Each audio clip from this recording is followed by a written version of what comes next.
исследования. К другим новостям. Архивные документы, фотографии и экспонаты времен Алашорды, Казахской ССР и независимого Казахстана представлены в областном историко-краеведческом музее. В преддверии 20-летия государственной службы здесь открылась экспозиция «Біздің міндет – халыққа қызмет». Первыми посетителями стали работники департамента агентства по делам госслужбы и противодействию коррупции.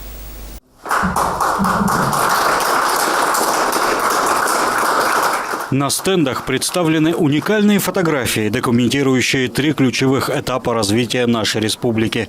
На первом представлены фотографии лидеров партии Алашорда – Ахмет Байтурсынов, Алихан Букейханов, Мыржак Абдулатов. На втором – фотодокументы времен Казахской ССР. И на третьем стенде – фотографии новейшей истории независимого Казахстана.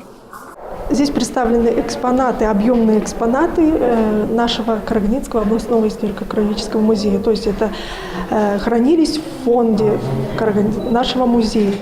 Экспозиция раскрывает историю создания и развития Государственной службы Казахстана. Инициатором выставки выступил областной департамент по делам госслужбы и противодействию коррупции. Его сотрудники стали первыми посетителями.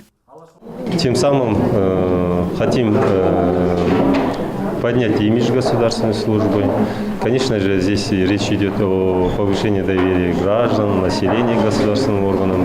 И отмечаю вот такой профессиональный праздник госслужащего, чтобы госслужащие тоже гордились, что у них есть профессиональный праздник, что есть вот такие